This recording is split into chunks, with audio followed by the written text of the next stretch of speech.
Hey folks, Ross here at Frothy. Unboxed this Mahuna this morning. What are the main features? What do we like about it? Let's just jump straight in. Comes in at a price point of $849. It's not too bad. The weight as well, sitting in the jig as it is now, is 14.2 kilograms.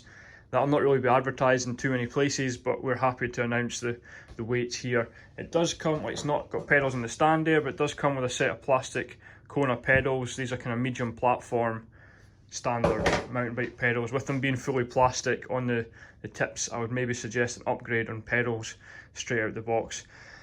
Jump in. The wheels are WTB rims on Shimano, what is I think Shimano hubs. They're unbranded hubs, so it's hard to tell, but they look like Shimano to myself.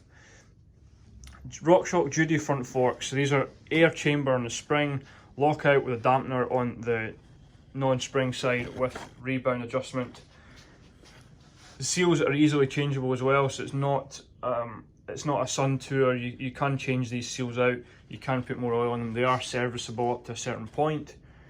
So good forks, we like them. 100mm travel on those 29er wheels with 100mm travel is a good starting point for hardtail. You can go up to 120mm travel on some of the larger hardtails, the Kahuna for instance.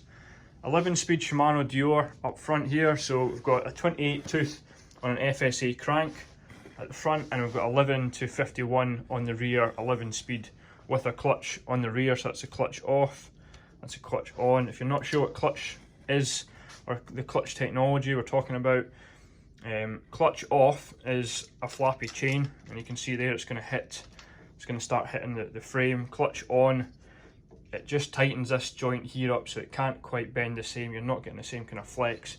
You have it on or off, because if you're taking it off, you can get the back wheel out the bike. Back on, you'll struggle to get the wheel out the bike.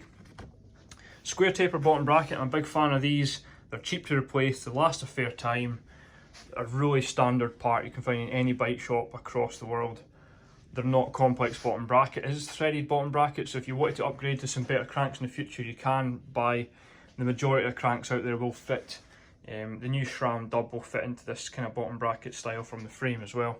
2 bottle cage mounts on it. It does have mounts on the rear for pannier racks or mudguards if you want to go full mudguards, but standard hardtail I would just put a small skip mudguard out the back and then a small flap underneath your front forks. The hydraulic brakes that are on it, so these are just standard Shimano. It's like old school Dior brakes, some mineral oil. Nice big lever on them as well, so you get a fair bit of pressure out of them. It's got resin pads on it and resin discs. Again, a little upgrade. If a few months down the line you've been riding, I would change those discs out for sintered discs, or slightly upgrade. You could even go up to a Shimano Ice Tech style rotor.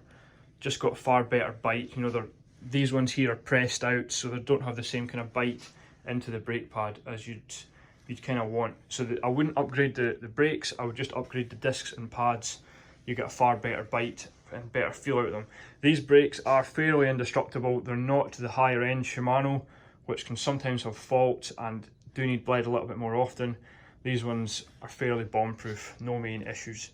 If you do happen to break a lever, these are less than, don't quote me, but I'm pretty sure they're less than £20 for a new lever if you were happen to break anything. So fairly cheap brake setup, more than reliable for this style of bike.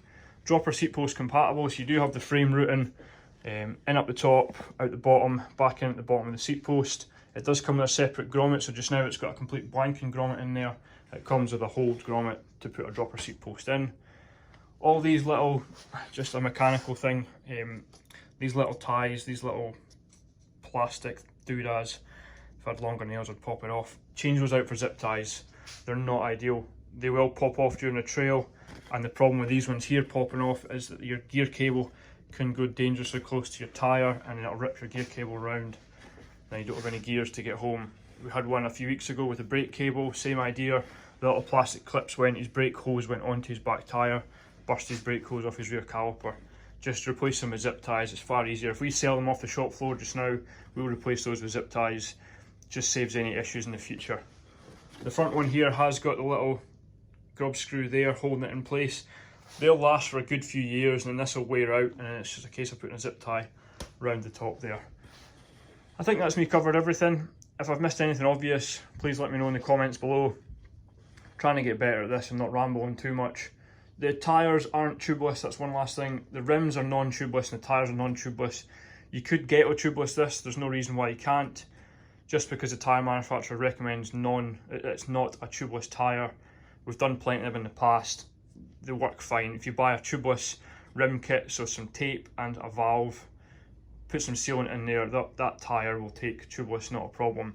The one thing it may not do is seal as well, as the carcass will get in the way of it trying to plug itself.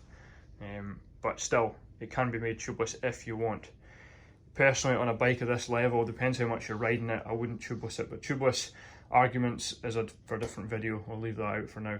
Thanks for watching. Cheers.